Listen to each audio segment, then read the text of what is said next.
I guess I know what's my favorite thing in the world. It's watching pilots for indie animated shows. And today we're talking about the Gaslight District. It's another show by Glitch. And to be completely honest, I'm not a huge fan of 3D animation, but somehow Glitch manages to make it work. Murder Drones, the amazing digital circus, not my favorite shows, but the animation is really good. And let's talk about what I really liked about this pilot episode. First and foremost, of course, the best thing it's the animation itself. I actually have experience making simple 2D animation, and let me tell you, just it's like the most excruciating work I've ever done. It's an absolutely excruciatingly hard labor. I spent hour and a half just to make simple 2D 20 seconds of 2D animations using Krita, like the simplest animation equipment. Making animation is absolutely bizarrely laborious. And I respect every single person who makes animation, who knows how to animate, because even if you can draw, it doesn't make you be able to make good animation. And the animation in the Gaslight District was absolutely bizarre. It's the best animated pilot episode I've ever seen out of any indie or not indie, any animated show in general. This pilot particularly reminded me of two things. The first thing is stop motion animation by Henry Selick and Tim Burton. You know, stuff like The Nightmare Before Christmas or Coraline. I know it's not stop motion animation, it's 3D animation stylized to look like stop motion, and it worked. And the second thing it reminded me of was the video game series Little Nightmares. The whole setting, the atmosphere, the character designs, it felt like the Gaslight District takes place in the universe of Little Nightmares. Very similar vibe, atmosphere, design, as I said. Overall, the animation was really good. Seriously, it's like a huge step forward for indie animation in general, because the quality is on par with big studio animation. And the Gaslight District looks like Arcane of indie animation. Seriously though.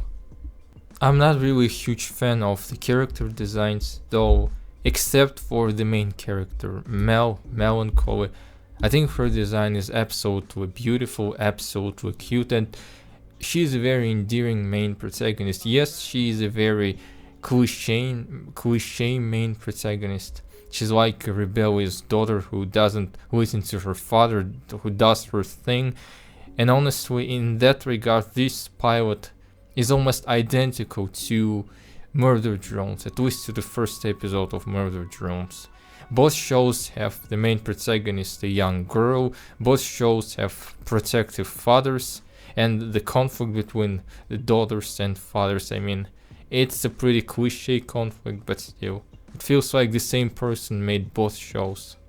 The biggest difference is that Mel's father, Ken, seems to actually care about her, whereas Uzi's father really doesn't seem to care about his daughter much. At least in the pilot episode, he easily leaves her to die because he's too afraid to protect her.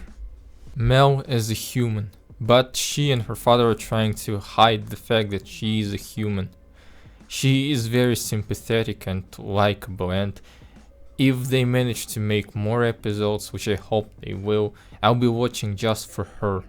Now, let's talk about things that I didn't really like. As I already mentioned, the character designs, like, I like bizarre, crazy designs, but these designs were pretty, I don't know, not really good. I guess I kind of enjoy cute, attractive character designs, and this just was not it, to be honest. This was, as I said, I like bizarre stuff, but this was a bit too bizarre, too unattractive, in my opinion. But it's not the worst thing. The worst thing is actually the story itself. Like, they had 28 minutes to, the things that a pilot episode of any show, animated or not animated, must do is it must present the setting, the basic setting. It must present the characters and some sort of conflict that the characters face. It must make us interested. The pilot episode must make us want to watch the show. And speaking about the Gaslight District, it unfortunately didn't really manage to achieve all of that. Apart from maybe the relationship between Ken and Mel and her character drama, she's hiding the fact that she's a human. If everybody else knows she's a human, then they're gonna kill her. Apart from that, the introduction to the setting was hectic. The plot was extremely hectic and rushed. They tried to put too much stuff in just 28 minutes. To be honest, 28 minutes should be enough, but somehow it just, at the same time, it just feels not enough. I compare this to the pilot episode of Murder Drones, which was much better paced, which actually introduced interesting character relationship, which actually introduced interesting setting, and the Gaslight District tried to make the same that Murder Drones did, but did it worse. The pacing was too fast. I really wish that they just slowed down and actually allowed us to, get immersed in the setting, to enjoy the setting, the simple interactions between characters. But no, it's just constant movements from point A to point B to point C and then to point D. And again, because of the style of animation, it all felt even faster than it was. As I said, 28 minutes is not too fast. It actually should be enough. But the show, plot-wise, pacing-wise, it was miss. I hope that the actual episodes will be different, and they most certainly they will be better paced, because it's a pilot and it's supposed to hook you up.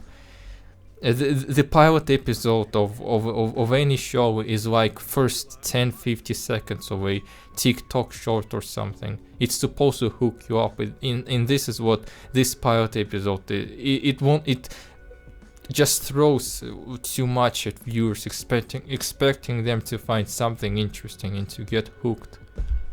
And in a way it worked, because you got hooked by the character of Mel. And now I want to talk about the indie animation broader, because of course there are many advantages of indie animation, anything independent, animation, music, whatever. It's because creators are actually allowed to create with minimum or no interference at all. Like many animators or animation teams who work by themselves, they have absolute creative control over the stories that they're telling. Even though Glitch is a studio, they allow their creators to do whatever the heck they want, as long as it's cool and fits kind of Glitch brand. And in that regard, it's great. We actually get the creator's vision of the stories.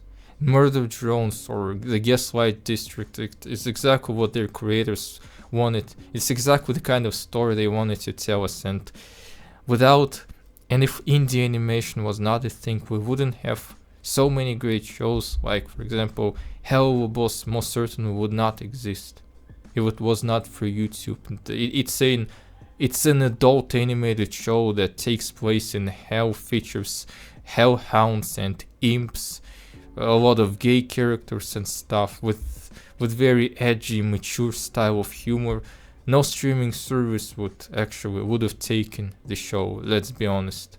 A24, which distributes Has Been Hotel, spent like years to find streaming service. And Amazon Prime only took Has Been Hotel after Hello Boss already exploded. And for the first season of Has Been Hotel, they gave Viv the Pop just 8 episodes, because the Amazon Prime was not really sure that the show would be popular.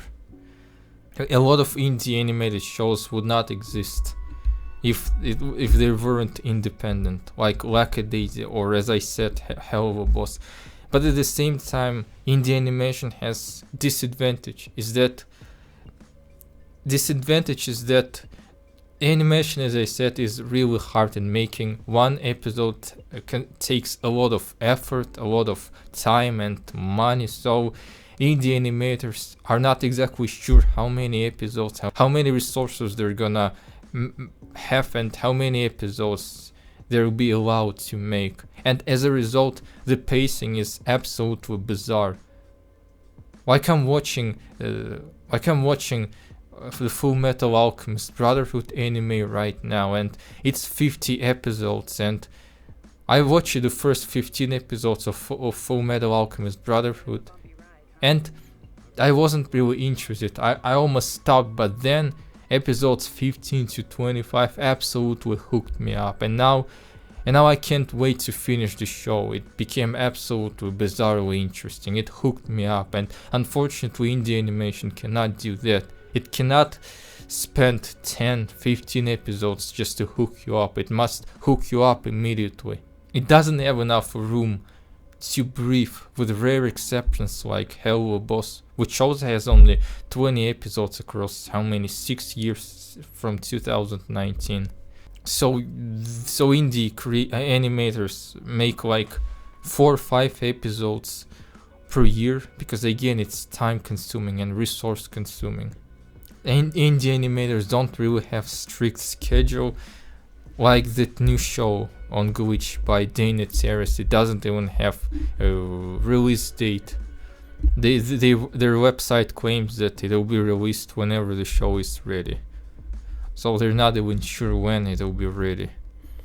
So yeah, you cannot really, how can you plan long term with your show, 10-20 episodes or more, when you're not even sure when you'll finish the pilot episode, and if you have enough resources, money and support to make more episodes beyond episode 1. Because a lot of indie shows on YouTube that I find, a lot of these shows fail with 2, 3, 5,000 views and almost no engagement at all.